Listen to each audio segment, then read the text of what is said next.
Hello everyone, this is part 5 of our class 9th NCERT Civics Chapter 3 Electoral Politics. What makes elections in India democratic? Indian elections को democratic क्या चीज़ बनाती है? हम ना election में होने वाली मेल प्रैक्टिसेस या फिर अनफेयर प्रैक्टिसेस के बारे में रोज पढ़ते ही रहते हैं। न्यूज़पेपर या टेलीविजन रिपोर्ट्स जो होती है ना वो इस तरह के एलिगेशन से भरी होती है और उनमें हमें कुछ इस तरह की रिपोर्ट्स देखने को मिलती है कि सपोज वोटर्स लिस्ट में फॉल्स नेम्स लिखे हुए हैं या फिर जो जेन्युइन नेम्स थे, सपोज आपको वोट करना है, आपका नाम तो जेन्युइन होगा लेकिन वो नाम है ही नहीं, इस तरह के जेन्युइन नेम्स का एक्सक्लूजन हो गया। इस तरह की रिपोर्ट सुनने को मिलती है कि गवर्नमेंट फैसिलिटीज या ऑफिशियल्स का रूलिंग पार्टी ने मिसयूज कर लिया हो या फिर किसी रिच कैंडिडेट या बड़ी पार्टी ने ज्यादा ही पैसे का यूज कर लिया हो या फिर वोटर्स को धमकाया गया हो या पोलिंग डे पर रिगिंग हुई हो। अब रिगिंग क्या हो जाता है कि जो कोई पार्टी या कैंडिडेट अपने वोट बढ़ाने के लिए फ्रॉड करता है या फिर गलत प्रैक्टिसेस का यूज करता है, जैसे कि कुछ लोग दूसरों का वोट का यूज करके बैलेट बॉक्सेस को भरते बिल्कुल ही, या फिर सेम पर्सन ने मल्टीपल वोट्स, जैसे 2 वोट्स किसी एक ही व्यक्ति ने डाल दिए हो, या फिर पोलिंग ऑफिसर्स को ब्राइब कर देना कि आप एक पर्टिकुलर कैंडिडेट को ही फेवर करो। इस तरह की चीजों को कह देते हैं रिगिंग। इन सब रिपोर्ट्स के बारे में हम सुनते हैं और इनमें से कई रिपोर्ट्स जो है ना वो करेक्ट भी होती है। हमको बुरा भी लगता है इस तरह की रिपोर्ट्स देख के, लेकिन अच्छी बात ये है कि ये रिपोर्ट्स ना इतनी ज्यादा नहीं है कि जिस काम से हम इलेक्शंस कराते हैं वो बिल्कुल हो ही ना पाए। बिल्कुल ही जो इलेक्शंस का पर्पस रहता है उसको ही ये खारिज करवाते, इतनी भी ये रिपोर्ट्स नहीं होती। तो फिर भी अपने मन में ना एक क्वेश्चन तो आता है कि कोई एक पार्टी या फिर कोई कैंडिडेट जो है वो सिर्फ पावर में तभी आएगा कि जब उसको पॉपुलर सपोर्ट होएगा, बल्कि या फिर तब भी आ सकता है जब वो इस तरह की माल प्रैक्टिसेस, जब वो इस तरह की गलत प्रैक्टिसेस को इलेक्शंस में यूज करता है, तब भी आ सकता है क्या? तो अब हम देखेंगे इस क्वेश्चन के अलग अलग एस्पेक्ट्स को, अपने को समझ में आएगा कि आ सकता है नहीं आ सकता। इंडिपेंडेंट इलेक्शन कमीशन एक सिंपल सा तरीका चेक करने का कि इलेक्शंस फेयर है या नहीं है। हमें उसके लिए ये देखना चाहिए कि वो इलेक्शंस को कंडक्ट कौन करा रहा है। कोई जो कंडक्ट करा रहा है वो गवर्नमेंट से इंडिपेंडेंट है भी या नहीं है, या फिर गवर्नमेंट या रूलिंग पार्टी उस बॉडी को प्रेशराइज करती है या फिर इन्फ्लुएंस करती है। क्या वो जो बॉडी जो भी इलेक्शंस कंडक्ट करा रही है, कोई भी करा रहा है सपोज, उसके पास इतनी पावर्स है कि वो फ्री और फेयर इलेक्शंस करा सकती है नहीं, या फिर वो उस पावर्स का यूज भी करती है नहीं। इस तरह की चीजें हम देखेंगे ना तो हमें कुछ कुछ समझ आएगा कि किस तरह से इलेक्शंस हो रहे हैं। और इस सब चीजों का आंसर ना अपने कंट्री के लिए तो पॉजिटिव साइड में बैठ रहा है, क्योंकि हमारे कंट्री में इलेक्शंस जो है ना वो एक बहुत ही पावरफुल इलेक्शन कमीशन कराता है और ये इलेक्शन कमीशन इंडिपेंडेंट होता है। उसको इंडिपेंडेंट इसलिए भी मान सकते हैं हम बिल्कुल, क्योंकि जुडिशरी जैसी इंडिपेंडेंस एंजॉय करती है ना, ऐसी ही इंडिपेंडेंस इलेक्शन कमीशन भी एंजॉय करता है। और जो चीफ इलेक्शन कमिश्नर होते हैं ना उनको प्रेसिडेंट ऑफ इंडिया अपॉइंट करती है। और एक बार उनको अपॉइंट कर लिया ना तो चीफ इलेक्शन कमिश्नर को प्रेसिडेंट जो है, प्रेसिडेंट भी और गवर्नमेंट भी, उन्हें किसी को जवाब नहीं देना, वो किसी को आंसरेबल नहीं है। कोई भी रूलिंग पार्टी या गवर्नमेंट जो है उनको क्या पता पसंद ना आ रहा हो कि जो इलेक्शन कमीशन कर रहा है, लेकिन फिर भी ये उनके लिए इम्पॉसिबल सा हो जाता है, वर्चुअली इम्पॉसिबल हो जाता है कि वो चीफ इलेक्शन कमिश्नर को हटा दे। उनको रिमूव नहीं किया जा सकता इजिली, वैसे तो किया ही नहीं जा सकता। कुछ जो इलेक्शन कमीशन होते हैं ना वर्ल्ड में, उनके पास इंडिया जैसे इलेक्शन कमीशन की पावर होती है, बहुत कम होते हैं लेकिन ऐसे इलेक्शन कमीशन जो होता है ना, इलेक्शन कमीशन डिसीजंस लेता है हर एक एस्पेक्ट पर कि किस तरह से इलेक्शंस का कंडक्ट रहेगा, क्या कंट्रोल रखना है। और कब से कब तक इलेक्शन कमीशन ये सब देखता रहता है, जब इलेक्शंस की अनाउंसमेंट होती है उस समय से लेकर जब तक रिजल्ट्स नहीं आ जाते तब तक इलेक्शन कमीशन पूरा ध्यान रखता है। Election commission code of conduct को इम्प्लीमेंट करता है, मतलब किस तरह से काम करना है उसे कह देते हैं कोड ऑफ कंडक्ट। और कोई भी पार्टी या कैंडिडेट उसको वायलेट करता है ना उसको पनिश भी करता है इलेक्शन कमीशन। इलेक्शन पीरियड में जो इलेक्शन कमीशन होता है ना ये गवर्नमेंट को कुछ गाइडलाइंस फॉलो करने के लिए कहता है, ताकि गवर्नमेंटल पावर्स का मिसयूज ना हो सके, क्योंकि गवर्नमेंटल पावर्स का मिसयूज करके हो सकता है कि कोई पार्टी या कोई कैंडिडेट अपने इलेक्शंस को जीतने के चांस बढ़ा ले या फिर जानबूझकर किसी गवर्नमेंट ऑफिशियल्स को ट्रांसफर करने लग जाए अपने किसी काम को बनवाने के लिए। तो इस तरह की चीजों को इलेक्शन कमीशन रोकता है।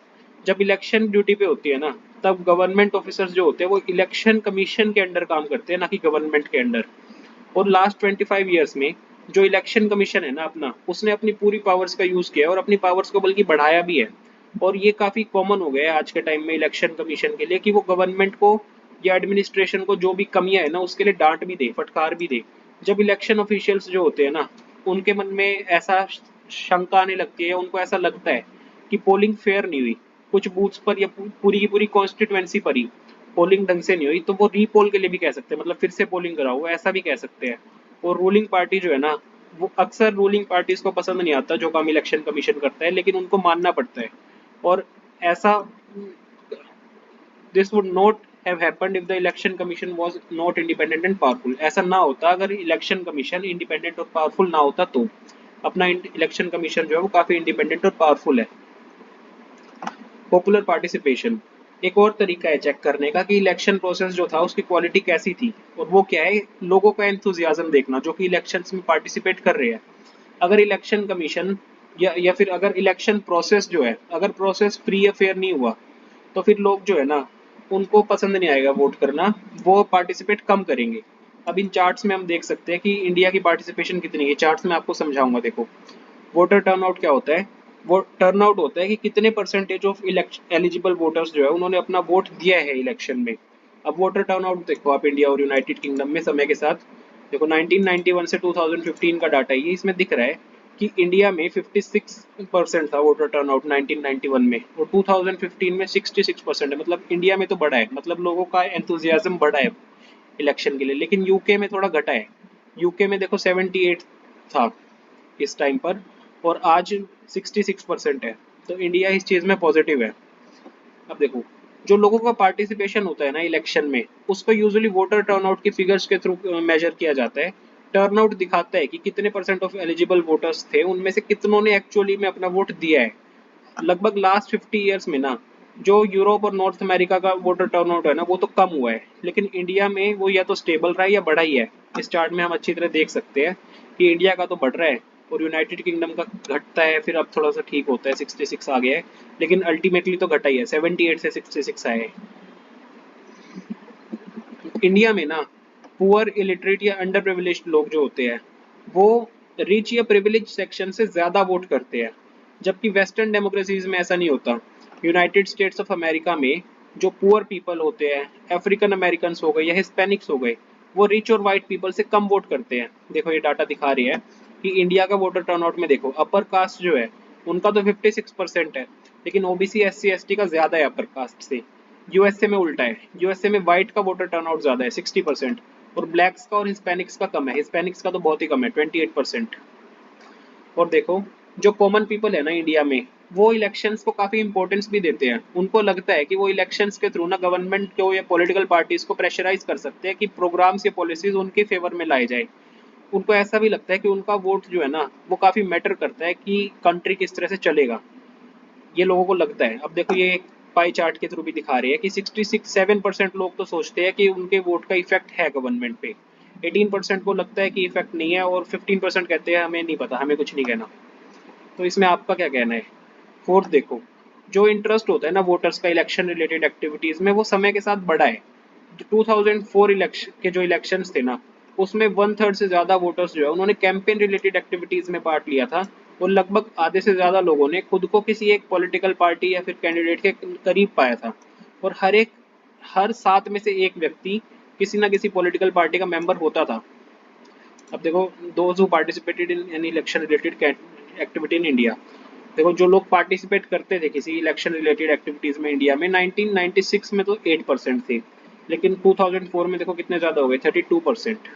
तो इस चार्ट से भी अपने को पता लग जाता है कि पार्टिसिपेशन इलेक्शन में लोगों का बढ़ता जा रहा है। तो इंडिया के प्लस फेवर में ये पॉजिटिव पॉइंट्स है कि हम मान सकते हैं कि हमारे इलेक्शन फ्री और फेयर होते हैं कुछ कुछ हद तक। तो इसी के साथ हम चैप्टर के इस वाले पार्ट को कंक्लूड करते हैं। चैप्टर के आगे के आने वाला हिस्से हम सब्सिक्वेंट पार्ट्स में करते जाएंगे। थैंक